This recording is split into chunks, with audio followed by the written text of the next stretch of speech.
अब कैसे पकड़ेगा मछली? ऐसे ऐसे ऐसे।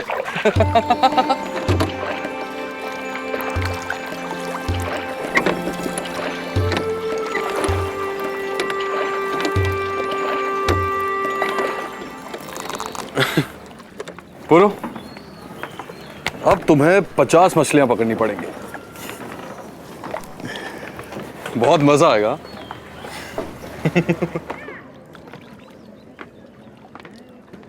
छोटे भाई को दंड मिलने पर बड़े भाई प्रसन्न नहीं होते।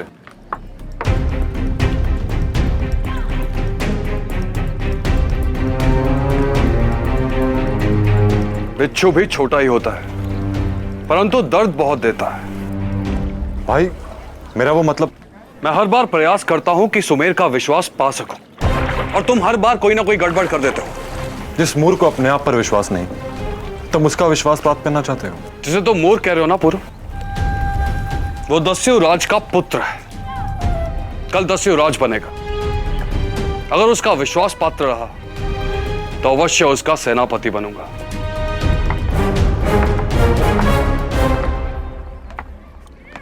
उसका सेनापति बनना चाहते हैं आप, जो एक सैनिक बनने के योग्य नहीं। क्यों?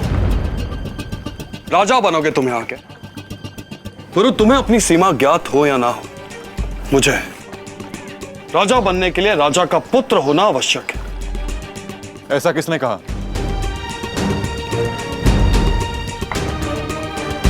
राजा जन्म से नहीं, कर्म से बनता है। पुरु, वन में चाहे कितने भी पशु आ जाए, राजा सिंह ही बनता है।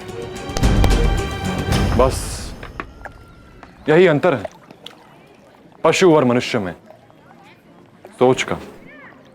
सोच जो सच बनकर सामने खड़ी हो जाए।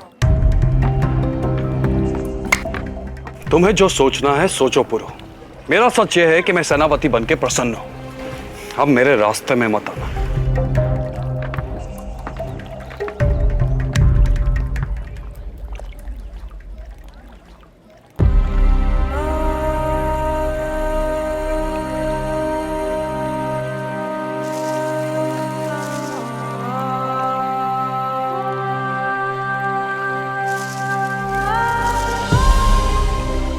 ठीक है, नहीं आऊंगा बीच में।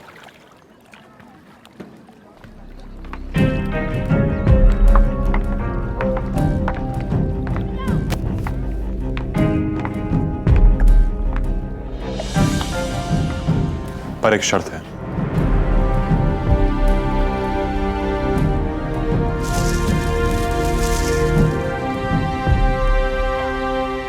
फिर से?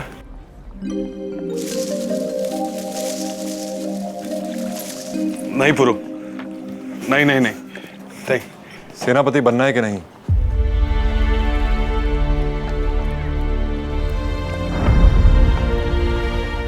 तुम हर बार ये सब क्यों करते हो पुरु?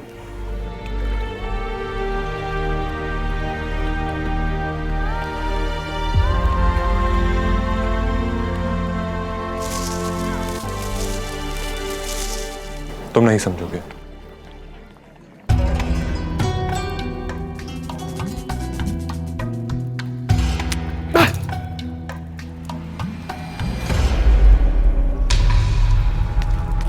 क्षमा युवराज, भूल हो गई।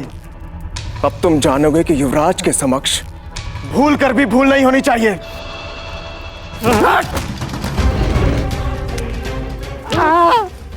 कनिष्क, कनिष्क, कनिष्क! मां, आप बीच में मत आइए। इन तुच्छ लोगों को बताना आवश्यक है कि राजघराने के साथ किस तरह का व्यवहार किया जाता है। क्या?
सोच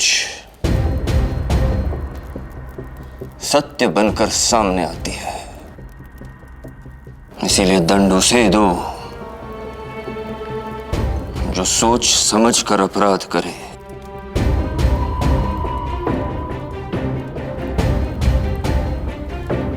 प्रजा हैं आप हमारी,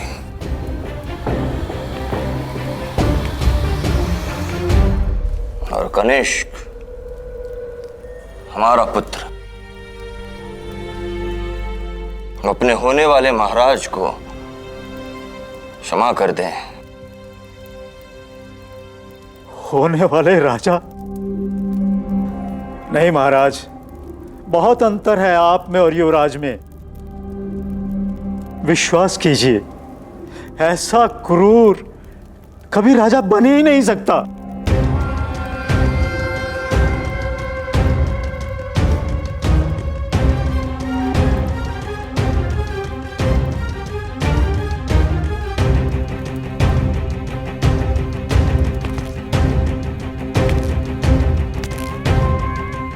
तुमने सुना पर समझा नहीं वस्त्रकार। हमने कहा दंड उसे देना चाहिए जो सोच समझकर चोट पहुंचाए, और तुमने युवराज का अपमान करके हमारे निर्णय को ललकारा।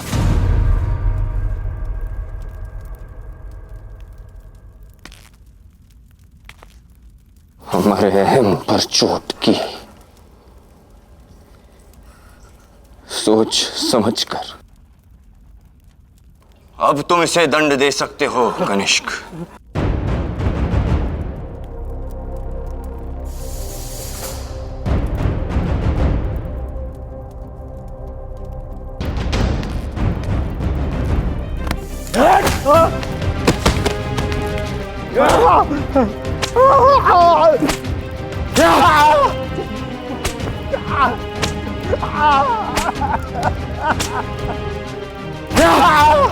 इस द्रोही को क्षमा युवराज, राज्य के बाहर फेंकवा दो। क्षमा युवराज।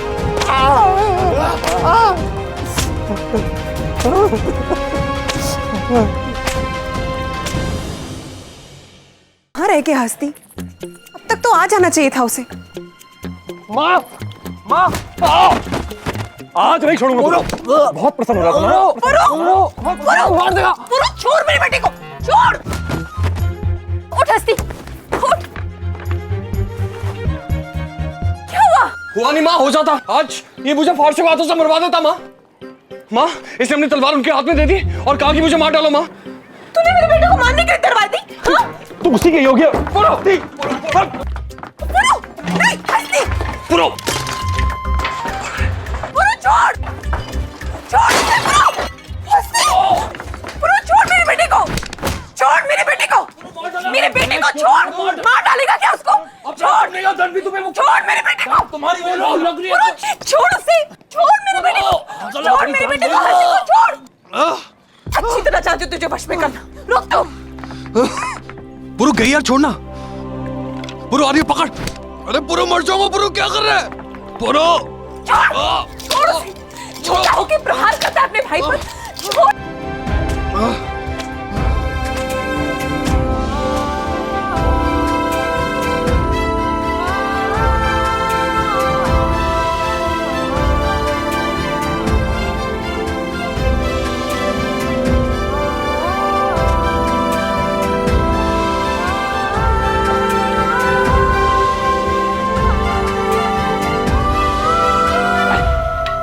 मेरे हाथ और जीवा मैल ही करवाता है।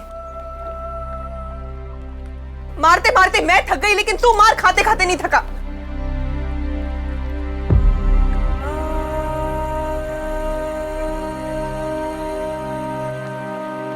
मार खाता हूं क्योंकि पूरी मिलती है।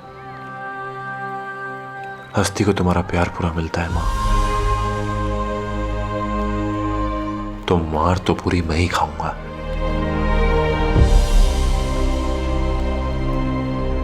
क्या? मगर हम ऐसा कैसे कर सकते हैं? ये अनुचित है। उचित या अनुचित, ये परिस्थितियां निश्चित करती है सज्जन सिंह, और परिस्थितियां कह रही है कि इस समय ऐसा करना ही अनिवार्य है। परंतु ये छल है महाराज। नहीं, यही समस्या का हल है। महानंदिनी, दस्यु महाराज को आप ही समझाइए ना कि आपने उन सबको घर पहुंचाने का वचन दिया है। मैं दस्युओं के मुखिया हूं सज्जन सिंह, दासों के नहीं। और तुम एक दस्यु सेनापति हो। अगर रानी का आदेश मानना है तो शस्त्र सामने है।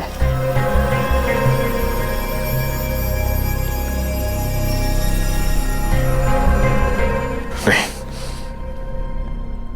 मैंने कभी किसी निर्दोष और निहत्थे के प्राण नहीं लिए। यह अधर्म है, अधर्म है ये। जितना मैंने जाना है, एक सेनापति का धर्म केवल आज्ञा का पालन करना है।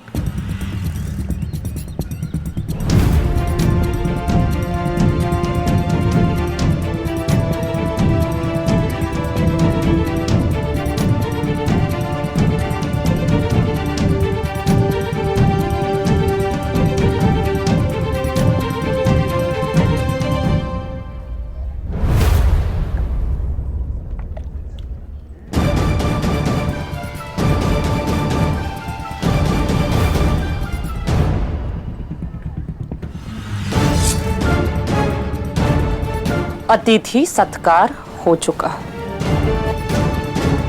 अब इसी समय उन्हें विदा करो।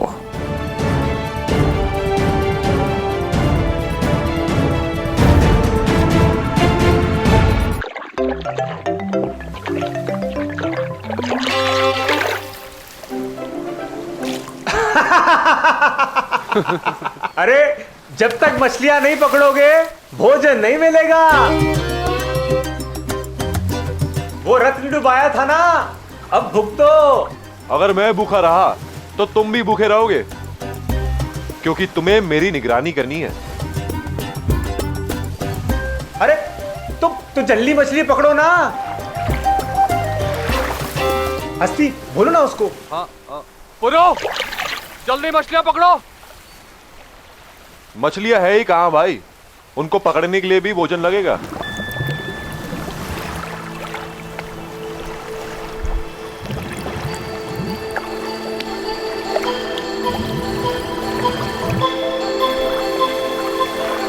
लाची,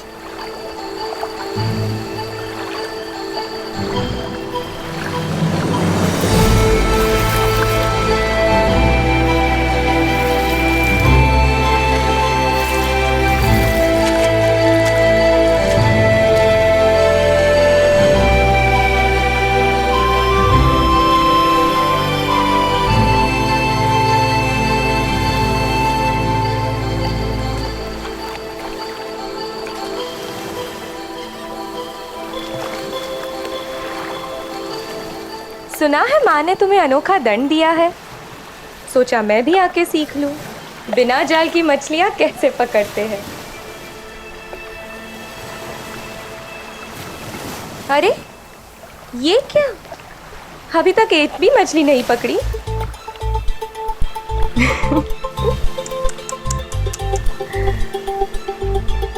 महान दस्युपुरु रिक्थात्। अरे मछलियां थी कहां लाची?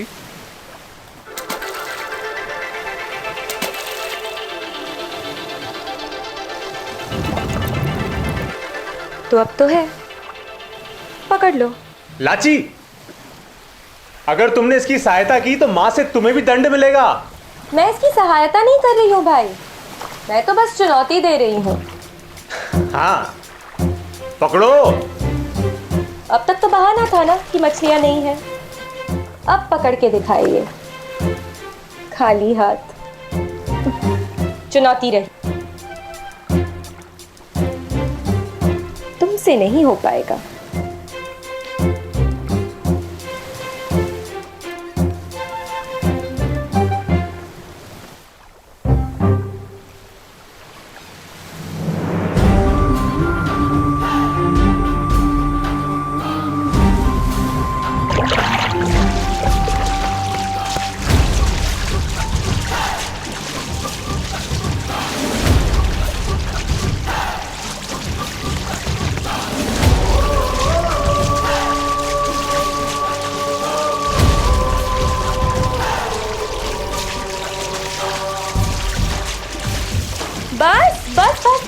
गुरु 50 पूरी हो गई, बाकी किसके लिए? तुम्हारे लिए।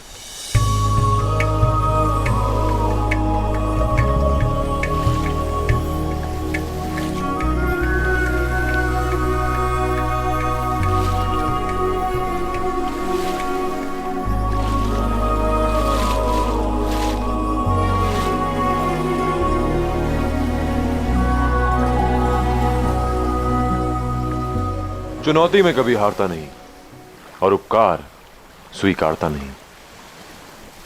हारना तो मैंने भी नहीं सीखा, बोल के तो देखो। तुम पानी में अपनी सांस कितनी देर तक रोक सकती हो?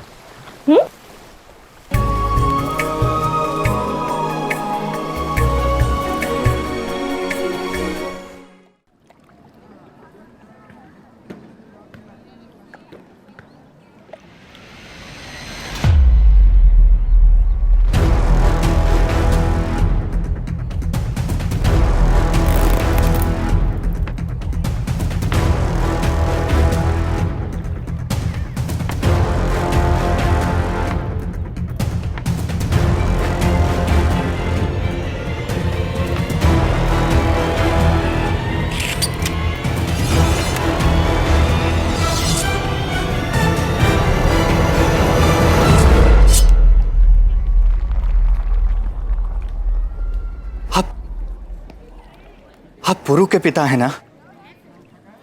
हम बता नहीं सकते कि हम लोग पुरु के कितने अधिक आभारी हैं। उसने अपने प्राणों पर खेलकर हम सबकी रक्षा की है। हम सबने तो सपने में भी नहीं सोचा था कि हम लोग कभी अपने घर वापस जा पाएंगे। और उससे भी अधिक आभारी हम आपके, क्योंकि एक बेटे में संस्कार उसके माता पिता से ही तो आते हैं। आपने ही पुरु को सिखाया होगा ना कि दूसरों के प्राणों की रक्षा कैसे करते हैं।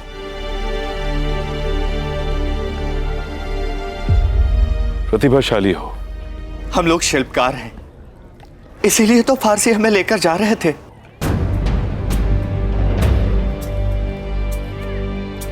ये खिलौना तुम किसके लिए बना रहे हो? ये खिलौना मैं अपने होने वाली संतान के लिए बना रहा हूं। वो मेरी पत्नी गर्भवती है ना।